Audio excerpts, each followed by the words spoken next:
सुप्रभात बच्चों, मैं आपकी हिंदी की टीचर हूँ। आज हम क्लास 8 के पाठ 7 अक्षरों का महत्व पढ़ेंगे। बच्चों, मैं बता दूं, अक्षरों का महत्व में हम यह पढ़ने वाले हैं अक्षरों का हमारे जीवन में क्या महत्व है। अक्षर चाहे लिखकर हो चाहे बोलकर हो, जो है यह हमारे अतीत को भी बताते हैं, यह हमारे भविष्य को भी बताते हैं और यह काफी सारी जानकारी हम बताते हैं। अक्षर के बिना हम जो है अधूरे हैं। कुछ ऐसा ही इस पाठ में बताने का प्रयास किया गया है। तो पाठ की शुरुआत करने से पहले हम जानकारी लेते हैं। चलिए शुरुआत करते हैं। अक्षर अर्थात ध्वनि का लिखित रूप, हमारे सीखे हुए ज्ञान संजो कर रखने का सशक्त स्थायी माध्यम है ना। तो हमारे जो है ज्ञान को संजो कर रखने का भी एक माध्यम है अक्षर। सोचो, यदि अक्षर न होते तो क्या हमें हमारे अतीत की जानकारी मिल पाती। अगर अक्षर न होते तो क्या हमारे अतीत की हमें जानकारी मिल पाती, ऐसा कह रहे हैं। हम अपने इतिहास से अनभिज्ञ ही रहते। हम अपने इतिहास के बारे में नहीं जान पाते, और क्या विज्ञान और साहित्य भी उसके सृजनकर्ता के भीतर ही रह जाता, और विज्ञान और साहित्य भी उसके ऐसे ही रह जाता, हम नहीं जान पाते उसके बारे में। ठीक है। अतः स्पष्ट है कि जीवन में अक्षरों का बहुत महत्व है। के प्रस्तुत पाठ में स्पष्ट किया गया है। अतः हमें पता है हमारे जीवन में अक्षरों का बहुत महत्व है, यही बताने का प्रयास इस पाठ में किया गया है। चलिए शुरुआत करते हैं। यह पुस्तक अक्षरों से बनी है। सारी पुस्तकें अक्षरों से बनी हैं। तरह तरह की पुस्तकें तरह तरह के अक्षर हैं। तरह तरह की पुस्तक होती हैं और तरह तरह के अक्षर होते हैं। अगर हिंदी की पुस्तक है तो हिंदी के अक्षर होते हैं, इंग्लिश की है तो अंग्रेजी की होती है तो अंग्रेजी के अक्षर होते हैं। तो तरह तरह के जो भाषा होती है, तरह तरह की उस विषयों के अनुसार तरह तरह के अक्षर होते हैं। दुनिया में अब तक करोड़ों पुस्तकें छप चुकी हैं। हजारों पुस्तकें रोज छपती हैं। तरह तरह के अक्षरों में हजारों की तादाद में रोज ही समाचार छपते रहते हैं। इन सब के मूल में अक्षर हम कल्पना भी नहीं कर सकते कि यदि आदमी अक्षरों को ना जानता तो आज इसका क्या हाल होता।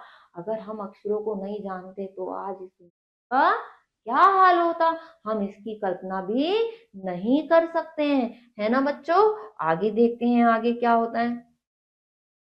कोई कह सकता है कि हम अक्षरों को अनादिकाल से जानते हैं। अक्षरों का ज्ञान हमें किसी ईश्वर से मिला है। पुराने जमाने के लोग सचमुच ही सोचते थे कि अक्षरों की खोज ईश्वर ने की है, पर आज हम जानते हैं कि अक्षरों की खोज किसी ईश्वर ने नहीं बल्कि स्वयं मनुष्य ने की है। हम जानते हैं कि अक्षरों की खोज किसने करी है, स्वयं मनुष्य ने, खुद मनुष्य ने करी है। अब तो हम यह भी जानते हैं कि इन अक्षरों की खोज किस देश के किस समय हुई। अब तो हमें यह भी पता है कि किस अक्षर की खोज किस देश में किस समय हुई। ठीक है। हमारी यह धरती लगभग 5 अरब साल पुरानी है। 2-3 अरब साल तक इस धरती पर किसी प्रकार के जीव जंतु भी नहीं थे, और फिर करोड़ों साल तक केवल जानवरों, वनस्पतियों और इस धरती पर राज्य रहा। किसका रहा, जानवरों और वनस्पतियों का राज्य रहा था। ठीक है, करोड़ों साल पहले इस पे। अब क्या, मनुष्य ने इस धरती पर 5 लाख साल पहले जन्म लिया। कितने साल, 5 लाख साल पहले। ठीक है बच्चों। धीरे धीरे उसका विकास हुआ। ठीक है। कोई 10,000 साल पहले मनुष्य ने गांव को बसाना शुरू किया।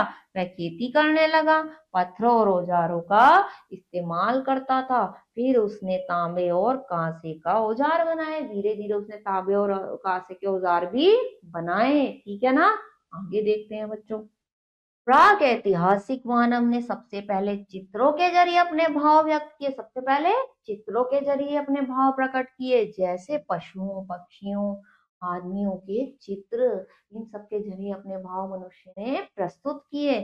इन चित्र संकेतों के बाद भाव संकेत अस्तित्व में आए। फिर किस में आए, अस्तित्व में आ गए। ठीक है।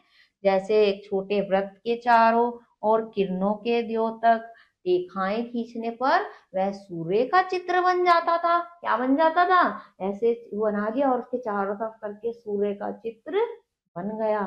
ठीक है। फिर क्या हुआ, बाद में यही चित्र ताप, धूप द्योतक बन गया।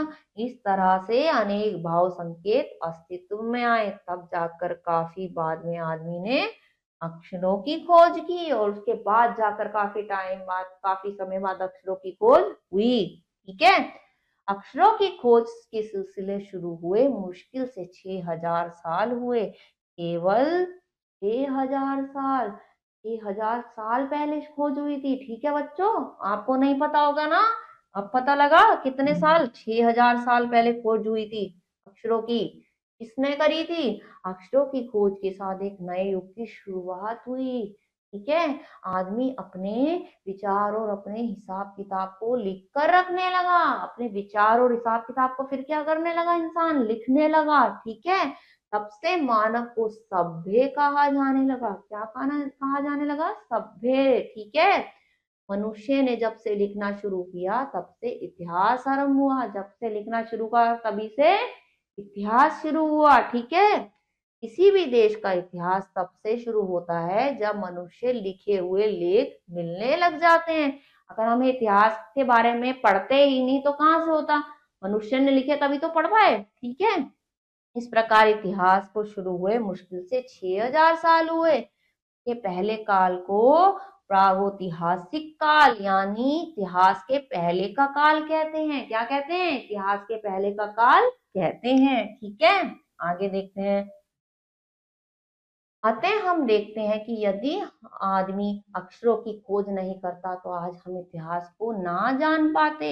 हम यह ना जान पाते कि पिछले 6000 सालों में आदमी किस प्रकार रहता रहा, क्या क्या सोचता था, कौन कौन राजा हुए इत्यादि। अक्षरों की खोज मनुष्य की सबसे बड़ी खोज है। बच्चों, हमें नहीं पता लगता कि मनुष्य पहले कैसा रहता था, कैसे खाता था, क्या करता था। अक्षरों की खोज हुई तभी तो पता लगा, क्योंकि उन्हें लिखा गया तो हमने पढ़ा, ऐसे ही हमें पता लगा। ठीक है। अक्षरों की खोज करने के बाद मनुष्य अपने विचारों को लिखने लगा। इस प्रकार एक पीढ़ी के ज्ञान का इस्तेमाल दूसरी पीढ़ी करने लगी, और हम जो है आने वाली लगातार पीढ़ियां जो ऐसे पढ़ने लगी है ना, तभी हमें ज्ञान हुआ। अक्षरों की खोज करने के बाद पिछले 6000 सालों में मानव जाति का तेजी से विकास भी हुआ, और फिर धीरे धीरे मानव की जातियों का विकास भी होने लगा। ठीक है बच्चों, यह महत्व है कि अक्षरों का और उनकी बनी हुई लिपियों का। अतः हम सबको अक्षरों की कहानी मालूम होनी चाहिए। हम सबको अक्षरों की कहानी पता होनी चाहिए। ठीक है।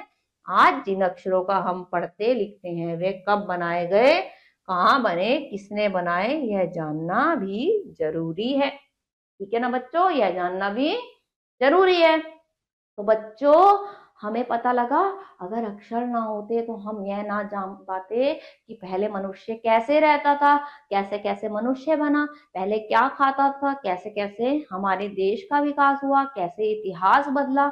हमें कुछ भी नहीं पता लगता। 6000 साल पहले हमें अक्षरों का ये खोज हुई। ठीक है ना बच्चों, तो आज आपको कितनी अच्छी जानकारी मिली है। इस पाठ को दोबारा से पढ़िएगा। अगले पार्ट में कुछ और पढ़ेंगे। तब तक के लिए अपना ख्याल रखिए। ओके।